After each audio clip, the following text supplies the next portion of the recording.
And with that bell, good morning, good afternoon, good evening, everybody. I'm Jennifer Liu. I'm very excited for all of you to be here for our lightning talk on the AI Builder Strategy Playbook. So it's thrilled to have all of you here on a Sunday.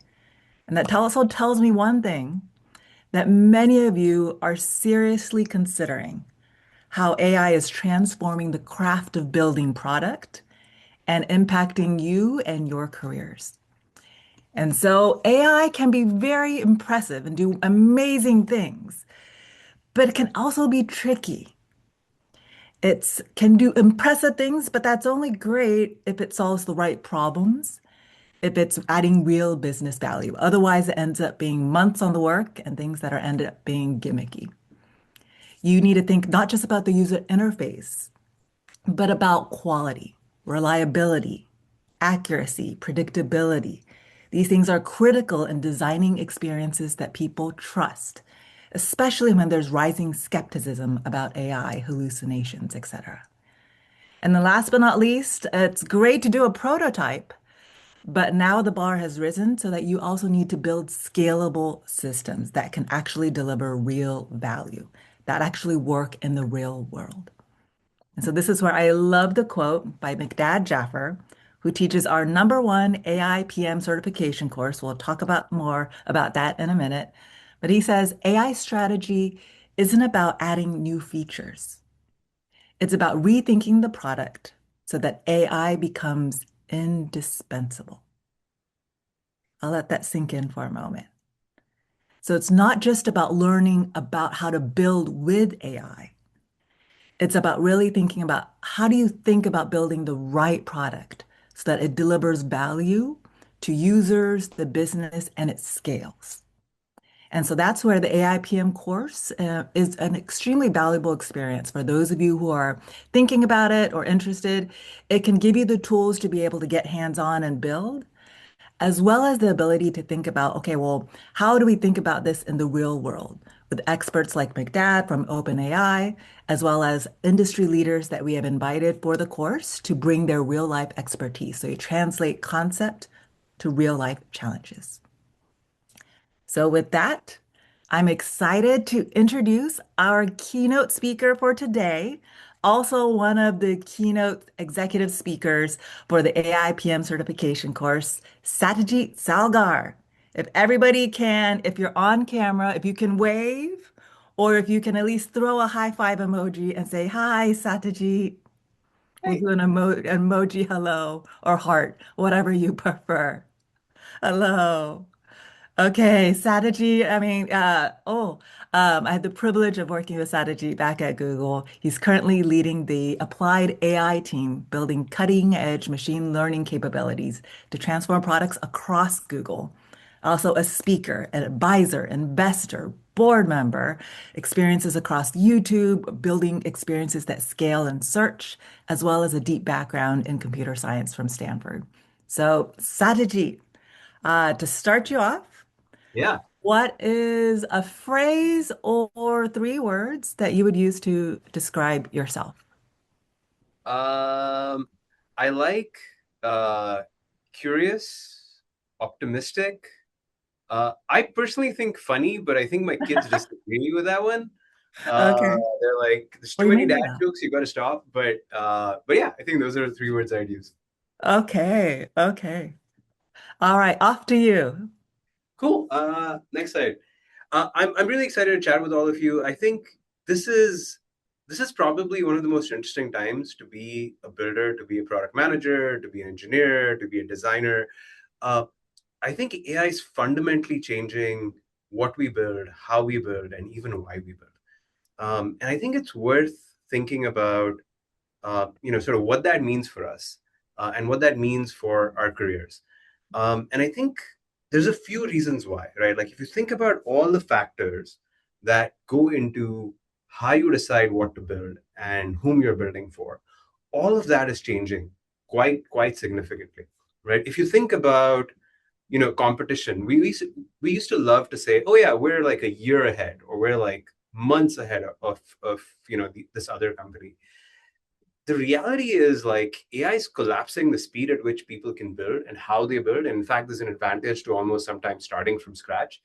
Competitors can replicate features much, much faster. It also sort of is changing this idea of what is a moat that you have and what is a competitive advantage that you can start with.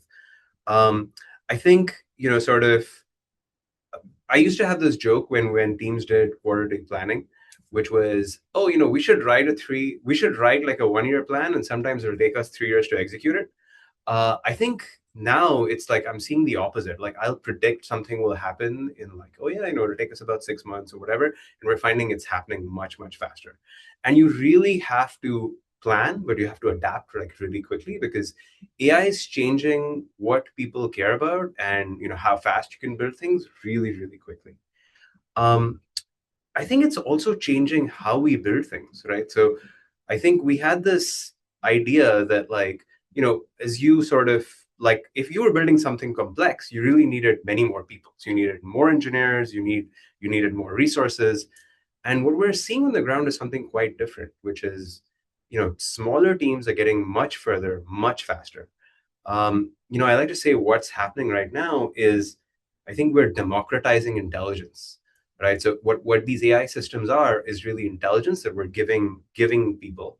And what that means is now people get much further, much faster by themselves. And so to me, like all these things means you can build at a very different pace. It means the strategy that you're setting yourself up for is very, very different. And most significantly, I think your customers are expecting, the world to behave very differently. And so you have to start adapting to that. And as a result, like I think we're in not just walking into, we're in the middle of like a significant shift about what to build, how to build, and whom we're building for. Next slide. And so the team at Product Faculty has done this research to sort of identify what kinds of sort of companies we sort of observe in this landscape. The first really are sort of what I'd call like AI pioneers, right? So these are companies that existed to build these products for the first time. This is the core of the product. It's not enabler to something else, and this is what we interact with. The next really are sort of things that look at traditional workflows, but say like, hey, AI fundamentally changes how you actually sort of do this job now.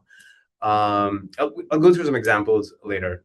The third is really sort of intelligence amplifiers, right? Which is these are things that you do today, but become dramatically better with AI. Another is this notion of domain specialists, right? So this is the one where I feel like initially the most progress was made, simply because you have these narrow domains where AI can come in and really sort of add value. I'd say like legal customer support are the ones where I've seen sort of the most advances over the last couple of years, where you can sort of focus on a domain and really transform how things go. And finally, of course, you have, they always say like in the gold rush, selling picks and shovels was the most sort of reliable thing to do.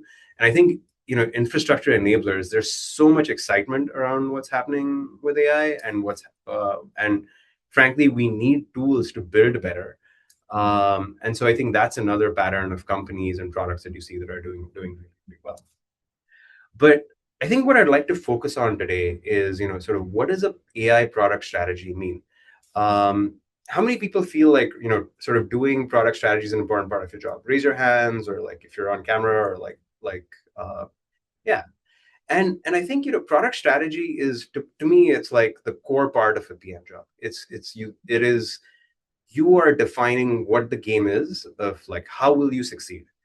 And I think AI product strategy has elements of that, but you have to add a little bit more.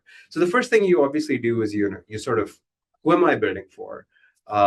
What segments matter? Who's my customer? What do I really care about? Then you define, okay, what are you building for, and why will you win? Right. So my favorite definition of product strategy is being able to define, okay, what is the game we're playing? Why will we win? And how are we going to keep score? Right. And I think that is the core of like even your AI product strategy. What is it that we'll do? What is it that will define how we win? And how will we differentiate ourselves reliably with AI as you proceed forward? Now, I think it's important to notice what I did not mention here, which is don't start thinking yet about, okay, what model do we use? How do we train the data? How do we get it? What is our eval strategy? All of this needs to happen. But I think the very core is the core of product strategy, which is what are you building? Who are you building for? And why do you think you will win in the long term? Right. So it always has to start there. And then you sort of say, okay, but what are the AI elements that are necessary to make this happen? Next slide. And I think it's really important to remember this is a loop, right? So you are never, ever done with product strategy. You can have a strategy, but you should always sort of evaluate, is this still working? Is the word still the same so I can keep the strategy, or do I need to evolve it?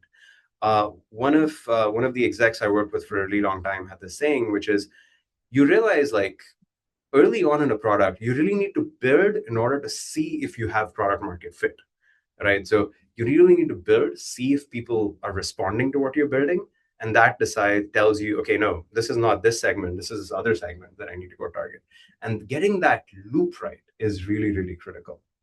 And then I think what you sort of need to see is, given that this loop works, and given, by the way, we live in this new world where it's really easy for people to sort of copy your strategy, are we doing it in a way that we have unique leverage, right? That we're using AI in a fashion that it's hard for people to catch up or hard for people to sort of replicate what you're doing. Having those answers down is key to having like a really great AI strategy, right? So there's certain tools that you need to use and there's certain things that you need to do. But I think being able to sort of write down, who am I targeting, what am I doing, and why do I think I'll win? And then once you have that, sort of initial take, is this thing that I believe actually working, right? So when you build it, when people use it, do you actually see what's happening? And when you get that loop going is when I say you have like the elements of a great AI strategy. Um, can people chat in the thing over here? Can people like, no? All right, never mind. So next slide. So one of the things, I was going to ask all of you, like, what do you think the most important sort of superpower a PM has? And I think I always tell people the most important thing for a PM to have is empathy, right? Which is you need to understand your customer better than anyone else, right? Like you need to understand their motivations, what drives them, why will they care about certain things. And to me, that is sort of underpins any great product strategy, right? That insight about how do I get there? What really matters? Now, I think the reality is that we're seeing with a lot of AI products, it requires a certain amount of behavior change, which means you now need to think deeply about what are the motivations and what are the barriers to adoption. So next slide. And we typically find when you're trying to get people to use a new product that uses AI, or they're trying to add AI to an existing product, you typically have to go through sort of a certain process to like sort of make that happen. And so the forces framework is something the teams put together, which is there's a push-pull behind each of these decisions, right? So inherently, when you have a new product and there's a need that the customer has, there's an inherent drive that the person has to like use this product, but there's resistance. And I think, sort of understanding that this drive minus this resistance, it'll result in an action. If it's pleasurable, the person will sort of keep adopting it. And so I'm going to go through sort of this framework in a little bit. And there are three aspects of this, right? So for drive, there's an intrinsic motivation the person has. There's, the enablement and how it works, like how well does AI enable you to like take this action that you want? And then there's momentum. And with resistance, there's lots of things that prevent people from like using this, right? The largest one obviously is inertia. Like to me, like habits are really hard to change, and creating new behaviors is like the hardest one. But there's also new things with AI that have come up with like sort of hallucinations and anxiety. Figuring out those two things is what results in sort of adoption in the first case, like people are trying your product, and then the experience they have resulting in repeat use cases. Next slide. So let's start with what creates drive in AI products, right? So I always tell people we used to run these forums, and initially we try to say like, oh, people aren't excited about the AI; they're excited about the AI solving the problems that they had. So you start with like, okay, why will this thing matter to me?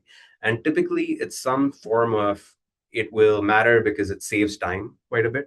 The number of people that I know that like freeze before they have to send an email, because even something as simple as like, hey, send an email for an all hands can sometimes just people just get blocked. Guess what? Super easy for AI to do. So an example is, an assistant that helps you express yourself. There's an inherent need that people have to do this. And it can be everything as, work related, but it can even be, send that email to friends of my kids' parents, my kids' friends' parents about, this play date we want to have. Anything as simple as that like solves things for you, that improves the quality and confidence of what you're doing, helps you get the job done better. Like there's this inherent motivation that people have to want to use this. Excuse me. It also matters how well the enablement is done and what powers it gives you. So I find I use AI now to like start every strategy document that I work on. And the reason is I think about this as like I have a bunch of friends that are really intelligent, that help me think through things that I want to do. And I find I get further much faster. I get through things much more deeply. I also find I am now I am able to do things that I wasn't before, right? I can have by myself a working prototype of an idea that I wanted without, talking to an engineer or talking to a designer. And it's expanded what I'm able to do. Similarly, analysis, things of that sort, which would take me a lot of work, which would require me to learn a bunch of syntax, I'm able to get much, much further now. And then there's momentum and norms. Um, what I typically find is, imagine being the first person in your company years and years ago to use the internet or the computer. If initially it started as like, oh, what a novelty, this person's more efficient. Eventually everyone uses it. And I think what I'm finding with AI is the time to adoption is compressing dramatically. So what we're seeing is people already are, the social proof is working. People are using things a lot more. There are most companies that I know are actually like pushing pretty hard to like have employees use AI and be more efficient. So there's already tremendous drive in the system to actually to use AI and use it well. Next slide. But there are resistances, right? And one of the things I'll say is not just PMs, but people that are excited about technology, they have a hard time really appreciating why people sort of are resistant to it. They're like, oh, the model will get better in like X months. You should keep trying to use it. But this is a very real thing, right? Which is hallucinations. I feel like we hear the word less in the last, sort of 6 months to a year. But I remember when about a year ago, whenever I talk to someone about AI, they'd be like, "Oh yeah, but it hallucinates. I can't use it for this use case for this particular reason." So trust matters, right? Like people like there were certain tasks that I was, especially when generating very long things, I was always worried about like, wait, but I will lose control. I'll lose the ability to do these things. These are very real sort of concerns people have, and you have to address them. The second is, technical. Uh, AI is all the models are improving at a rapid rate, but there's certain things that they can't do yet, and you sort of find these things as you use the product, right? Which is you're like, hey, I want to do these 5 things. It can do 3. It can't do 2, or it's a lot of work to like make those happen. And by the way, like these models are sort of evolving, so it could do it yesterday, but now I try to do it and it doesn't do it like 5 out of 10 times, right? So all these things are real, and these are real things you need to sort of solve. And the final one is institutional resistance, right? There are risks to using it. And, especially in fields that are, sort of compliance related or that have regulatory oversight, you have to be a lot more careful. Now, the good PMs don't sort of say like, okay, we just give up. What you really need to do is think about how you design in a way, next slide, uh, that lets you sort of plan around this resistance, right? So you have the drives, you have this intrinsic need people have. What you need to think about is, are there certain patterns that we can put into the product that give people the ability to sort of overcome this resistance, right? So for enterprises, it's very much asking like, okay, what are the sort of real constraints you have? How can we build the product around it? On the consumer side, it's sort of telling them when there's uncertainty in the system. Or if it's a workflow, saying like, okay, here's the place where you can have humans come in, fix the loop. You can always check before you commit something. All of these things become pretty easy to do, and all are solvable, but require a lot of attention and planning upfront. And I think one of the things I suggest as you look at, sort of how you're building AI and what you're thinking about is have this framework in mind, right? Like there's an intrinsic sort of desire and drive, but what is the resistance in the system? What might people be concerned about? What might people be worried about? And how do you build this product to solve that? I think that's something really important to think about through the system.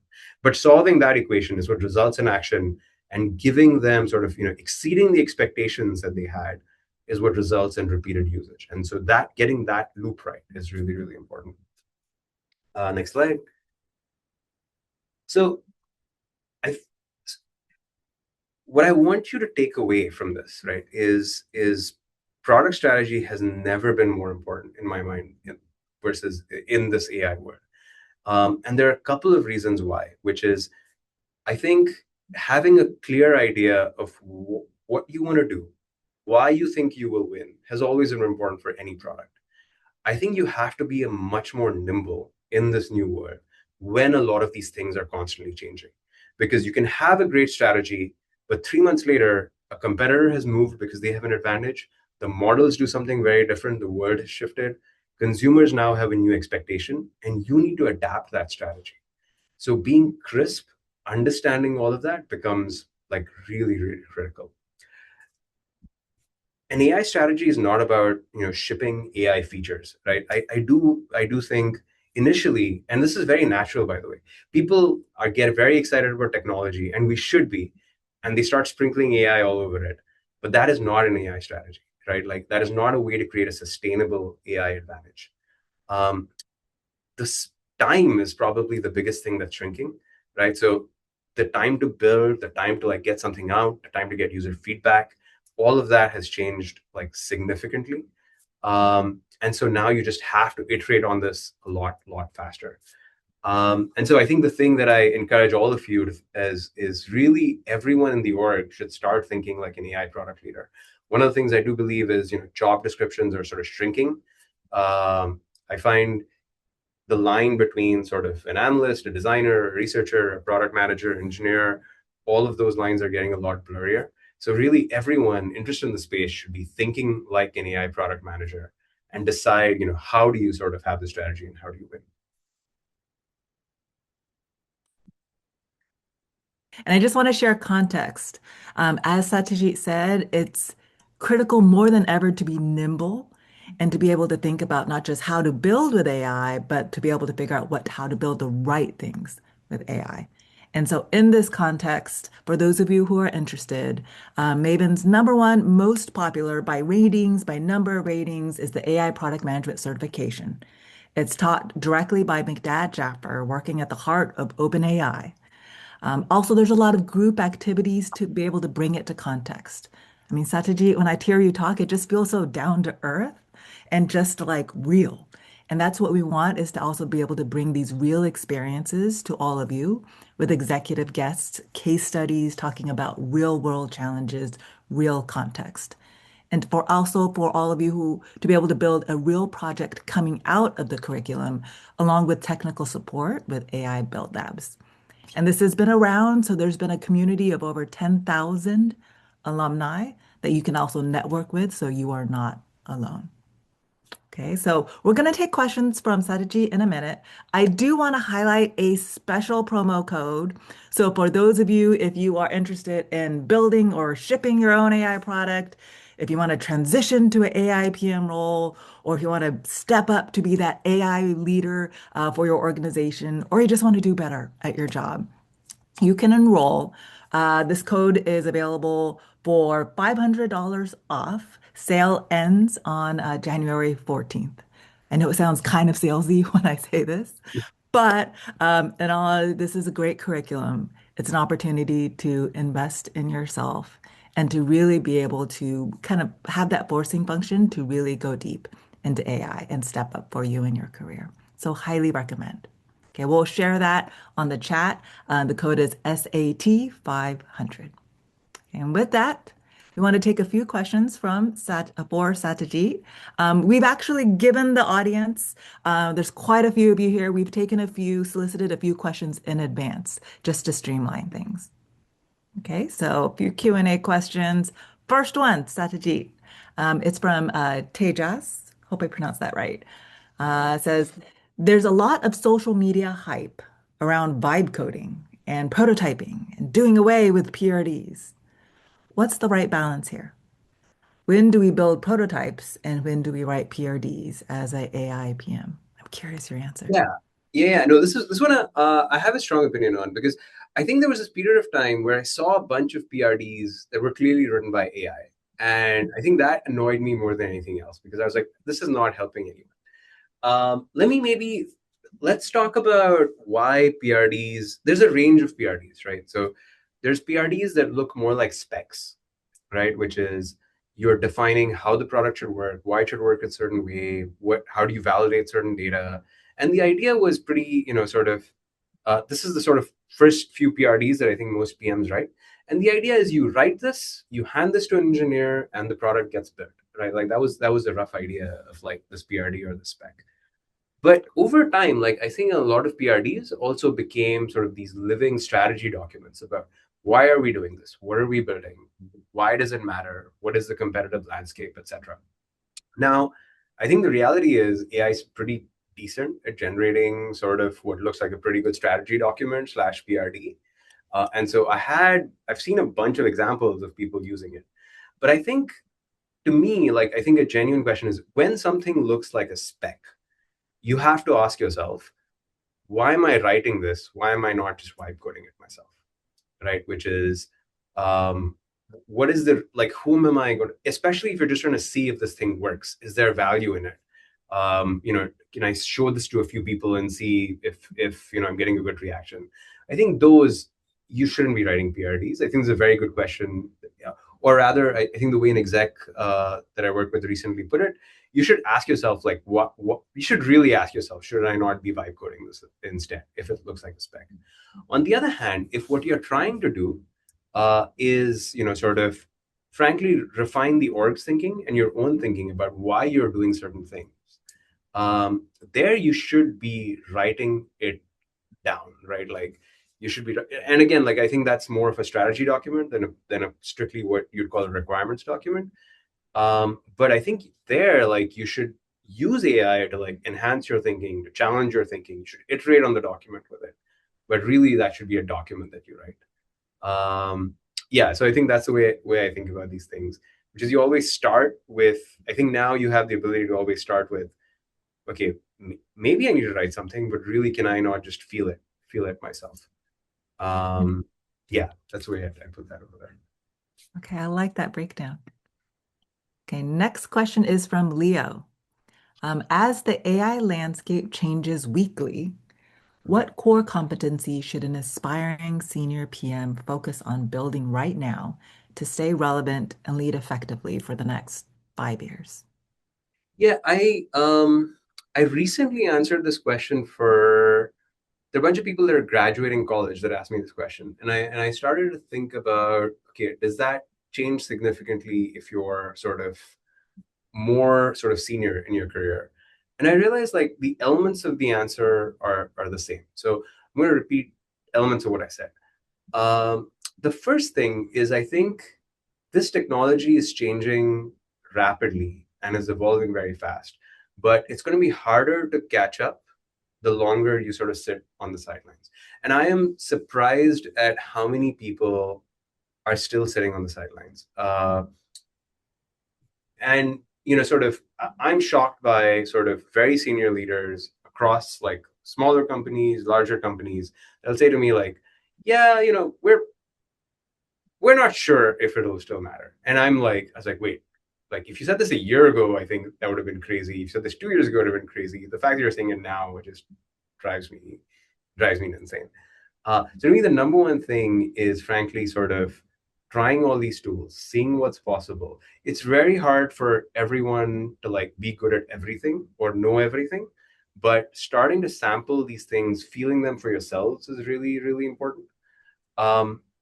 Understanding the rate of evolution of the technology. So investing the time and effort to actually sort of, okay, what do the models do today? What do we, again, no one can predict these perfectly unless you're very deep in there, but like, what do we think the rate of evolution is?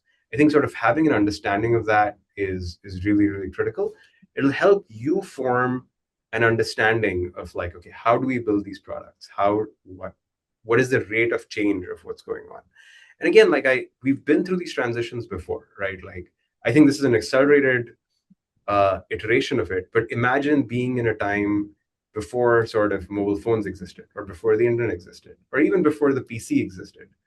And again, I think there were lots of people that looked at those technologies and went like, oh, I don't need to learn that. I don't need to like sort of adopt that right away. I think this is that all combined together happening much faster. So advice number one, start dipping in.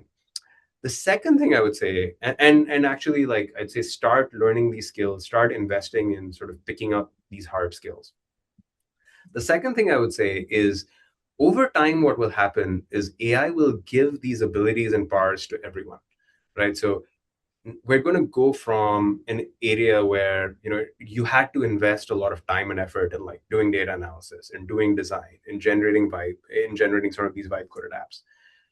In the next 5 years, probably well before that, I think we'll have the ability. It'll be a lot easier for people to do that. So the question is, how do you distinguish yourself? When everyone can sort of ask their favorite LLM to like look at a bunch of data and sort of generate sort of analysis and insights, what is it that you will do that will sort of make you stand out? And I think figuring out how to tell stories around AI, how to tell stories around product, how to influence people, I think those soft skills are going to be even more important over time. Because I think over time, like, sort of, there's a prototype PM that I've always worked, that I've really enjoyed working with, that like would produce this analysis for me that like blew me away. And that's the way they would distinguish themselves. I think everyone is going to go up to that bar pretty soon. And so the question is, how does that person distinguish themselves? So those two things: invest in the tech, invest in learning it, and then also think about how do I influence people and get things sort of pushed that I would really want to believe, but that I want to make happen in the world. I love that. Real advice. Okay, last but not least, we have a question from Sophia. For PMs aspiring to a senior role, what's the key signal you look for that proves they can build truly transformative AI products and not just hype-driven features? I think the PMs that sort of startle me, and I think there's a couple of things, right? So we talked about all these changes that are coming. My favorite phrase about PMs, a certain kind of PM, is like, PMs live in the future, right? So they always see the world as they think it will be in a certain amount of time. I think that skill, especially at the senior level, is becoming more important, right? Like they sort of see like, okay, this is what AI is doing today. This is what it means. Consumers, they have this instinct about, this is what it means in 6 months. And I think this is how customer behavior will change. And so to me, those PMs have that ability and sort of start seeing, try to start generate proof point, they start to try and generate proof points of that future now, right? So the best ones I know, like either they build or they prototype, or they say like, hey, the model does this now, but imagine if it did X, Y, and Z, and this thing happened. One PM I really enjoy working with, he had this idea, and he showed it to me a year ago, and he said like, this will happen, and we kind of said like, yeah, but like it's not there yet, and a whole bunch of things need to happen. And then we saw some iterations of the model come up, and he's like, hey, it's time to dust off that idea. Now it'll work. And I'm like, yeah, 100%. Let's go do this. And so to me, like, I think those are PMs that really stand out. I think we are in an era where there's a lot of hype around AI. And I think the question sort of is true, which is there's a lot of pressure to like, you should add AI to this feature and have it do something. And I think PMs that are able to resist that and see, okay, does this actually help people? Is this truly transformative? Especially at a senior level, I think that instinct and that sort of ability is to me like the thing that makes, especially for more senior people, really stand out. All right, Satyajit, I'm always amazed by you're just so down to earth, but also so thoughtful. And I already see Mo taking all of what you say and turning it into Oh quotes yeah, so it's funny. of words of wisdom and nuggets, but that have depth behind it. So thank you for joining. I want to do one more quick call out, the AI PM certification. It's the #1 course on Maven. It's taught by Mcdad Jaffer. If you're thinking about it, just at least save the code SAT 500. And the sale ends on Wednesday, January 14th. Okay. So everybody, if you can say wave to Satyajit, thank you all for coming today. The AI Builder Strategy Playbook lightning session. You want more? Feel free to sign up for the AIPM certification to hear more from Big Dad, Satyajit, and various folks. And thank you all for joining today on a Sunday. Have a good weekend for all of you. Thank you. Fun. Bye bye. Bye.